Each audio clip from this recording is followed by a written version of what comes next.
Hello guys, welcome back to my YouTube channel. I'm Pat and I'm an au pair here in Germany from the Philippines. So, for today's video, pag-uusapan natin ang B1 exam. But if you're not yet subscribed to my YouTube channel, please don't forget to like this video and subscribe. And then I also have my TikTok and my Facebook page, so you can follow me there. So, nabanggit ko nga na pag-usapan natin ngayon yung B1 Proofong. Ano nga ba yung naging preparation ko to pass the exam? And I will tell you guys, there's no easy way para mapasa yung Proofong. So, you have to really study and do your best. So, importante din dito yung time management mo. So, sa akin, kasi I'm an au pair, so I have to manage my time in an efficient manner na hindi ko napapabayaan yung responsibilities ko as au pair, as well as natututukan ko pa din yung pag-aaral ko ng Deutsch. So every weekends before the Prüfung, like a month before the Prüfung, I always go to the library, and there I would borrow some books na Prüfungs training specifically for B1 TELC.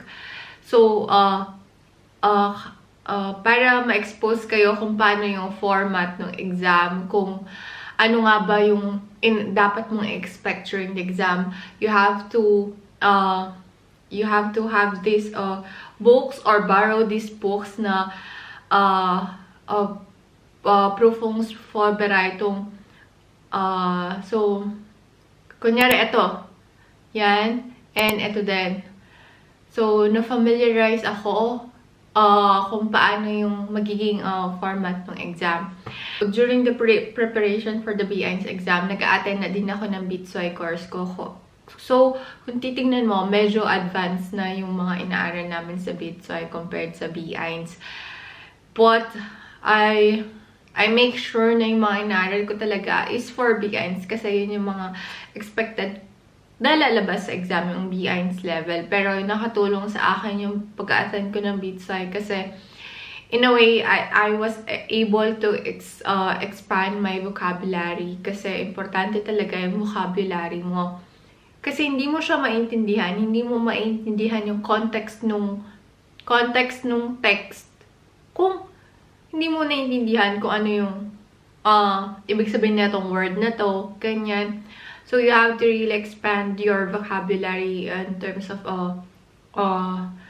the preparation, and might as well do this kasi I also for example, I encounter new words. I tend to write them on a piece of paper, and then I will translate it from Deutsch to English, and then iipunin ko sila, and then pag naipon ko na sila, ididikit ko sila sa wall ko. So it's a way of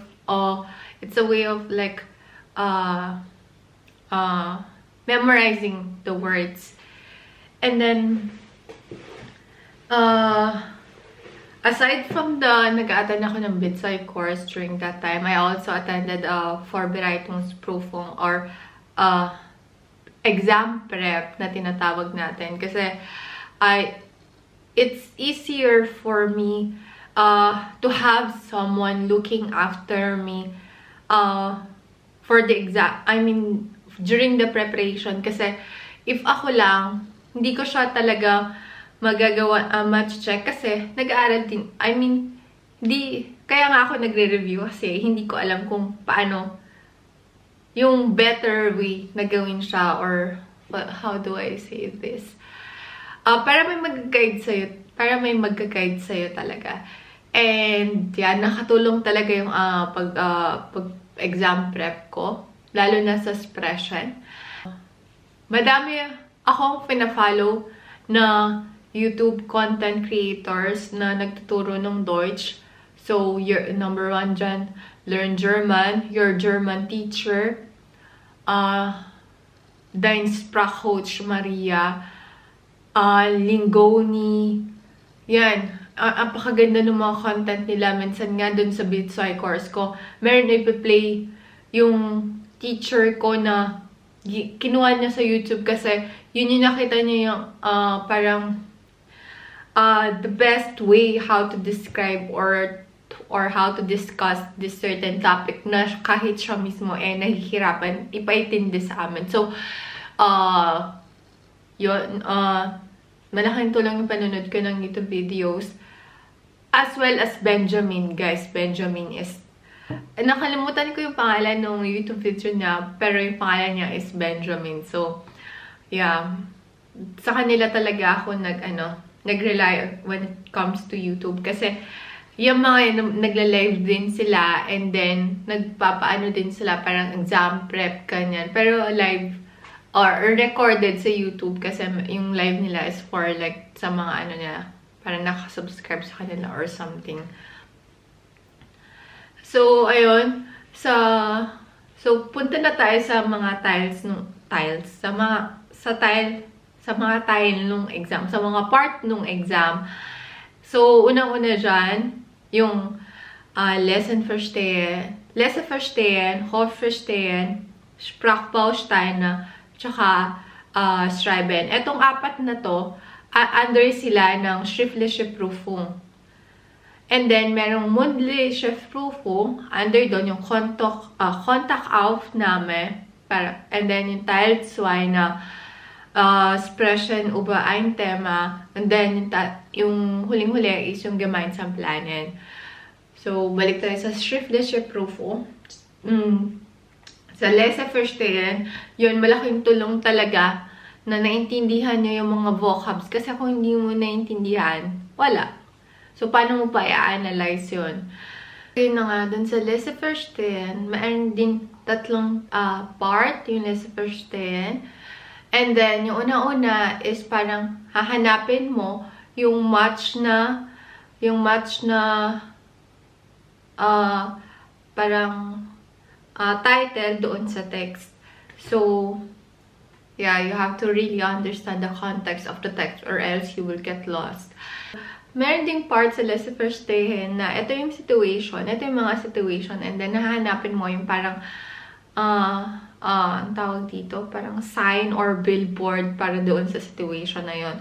So, you have to really be careful kasi minsan merong mga ay dadagdag dyan sa mga bulletin or signs na yan, kunyari time or specific details na hindi siya pwede doon sa situation na yon, na kung titignan mo, ito na yung pinaka-swak, pero meron siyang mga parang konting details na magpapamali doon. So, you have to really be careful. And then, sa Hofverstehen, merong times na 2 beses mo maririnig yung Gespräch. Meron din na einmal lang. So, kapag twice, okay, you have the chance to really check your answers. But for the others, you only have like 1 chance. So, you have to really listen carefully. So, nung ako, pumili ako ng upuan na nasa pinakaharap. Kasi I'm not really sure kung paano nila ipa-play yung speaker. Katulad ba dati nung nag-exam ako ng A1 na evenly distributed yung speaker, or yung speaker doon sa table siya nung ng magpapa-exam. So, ako, nung ginawa ko, doon ako sa mismong tapat ng table na magpapa-exam. Kasi just to make sure na kapag ganun yung magiging situation, maririnig ko pa rin talaga siya. So, yun. And then, para din anong tawag dito? Iwas distraction sa, kasi ako, pag may nakikita ko sa harapan ko, minsan napapatitig na lang ako, ganun. So, para maiwasan ko yung ganung part, pumunta talaga ako sa pinakaharap para yung teacher na lang yung nakikita ko. And then, yun yung sa Hofverstehen. And then sa Sprachbausteine, good luck, Charlize. Mahirap talaga siya kasi you have to really understand ang grammatic. Apakahirap ng grammatic. Kasi you can actually express yourself of Deutsch na tuloy-tuloy, na very fluent, but not thinking of the grammatic. But when it comes to Sprachbausteine na kailangan mong isabuhay or i-memorize talaga or isaulo kung paano yung mga certain prepositions, certain predicate, mga ganon sa part na to. So you have to really understand how the grammatic works. And then Sprachbausteine, and then Schreiben, yun yung pinaka mababa ko. And actually, yung Schreiben ako pinaka nag-practice, pero I thought yun yung magiging pinakamataas ko, pero it turns out na yun yung isa sa hindi ganoon kataas na scores. And then para siya kasing Sprachbausteine na kasi makikita nila dyan yung grammatic mo, kung paano mo i-construct yung sentence mo and all. So kapag nakita dyan mali, maano talaga yan. Unlike pag Mundlische-Prüfung na, okay, na-express naman niya yung sarili niya. Kasi merong point sila doon sa Schreiben talaga na kapag may mali ka, ganyan, so minus punkt. So yun sa Schreiben. And then sa Mundlische-Prüfung, hindi ko alam kung swerte or ano yon, pero I will take it as swerte kasi yung na-partner sa akin ay 30 years na dito sa 30 or more years na dito sa Deutschland. So parang na siyang native local speaker or parang native speaker na siya. So nung nalaman ko na 30 years na siya, sabi ko sa sarili ko, sana hindi mo na siya yung makapartner ko. Pero madami kasing nangyari during the exam. So siya yung naging partner ko. So ayun, doon naging okay naman. Very fluent naman yung naging usapan namin, lalo na sa gemeinsam planen and contact auf namin. Doon sa contact auf namin, hindi namin natapos yung ang tawag dito, yung mga hinihinging details, pero sabi nila sa beginning or in the start of the exam, sabi nila you don't have to really follow this parang points. You just have to get some information from your partner. Kasi meron talagang time limit. Kasi kahit hindi pa kayo tapos doon sa ibibigay nilang settle, ika-cut nila yon. Nangyari sa amin yun, guys. So, be mindful of your time. Though, di naman talaga siya, parang, hindi ganun kaano yung bearing niya. So, yeah. And then, doon sa, ang tawag dito, Teil 2, yun yung parang, Sprechen über ein Thema, na, bago kayo mag-start sa Sprechen, bibigyan nila kayo ng 20 minutes to prepare for the three parts of the exam. So, dapat yung contact out namin, hindi mo na ipe-prepare yon. So, natitira na ka na lang sa 2 tsaka 3. And then, yung sa 2, dun ako nag-spend ng ginawa ko half-half. Like, I tried to maximize my time. Talaga, kasi, yeah, you have to really organize your thoughts. And then, yun, isa-share mo lang kung ano yung nabasa mo sa Teil 2. It's important to use your own words than using the words that have been used in the text. Kasi they will see how well do you understand the context of the text. And then, Teil 3, gemeinsam planen. So, yun yung madali siya, guys, gemeinsam planen. So, kailangan mo lang i-memorize yung mga Redemitel na gagamitin mo for that part na mapapanood mo sila sa YouTube. Kasi madami dyan. I believe kay your Dine Spa Coach Maria, nakakuha ko sa kanya ng Redemitel. Naka-PDF na talaga. Plus, kay Lingoni. Yan. Meron si Lingoni, meron siyang full grammatic. Oh my God, perfect siya. Sobrang organized and laking tulong. So, inuulit ko guys, there's no easy way para mapasa yung exam. Because you really have to work hard. But after naman nung maano mo yung proofong or matapos mo yung proofong, parang bubunutan ka ng tinik. Kasi nga, tapos na, ganun lang pala yun. Parang after nung exam, hindi ako sure kung nadalian ako or mali-mali yung mga nasagot ko. Kasi, dahil na sa lesson first 10, sabi ko, ito na yun. Sabi ko, but parang sobrang hirap, mas mahirap pa yung mga parang practice exam na parang nasagutan ko.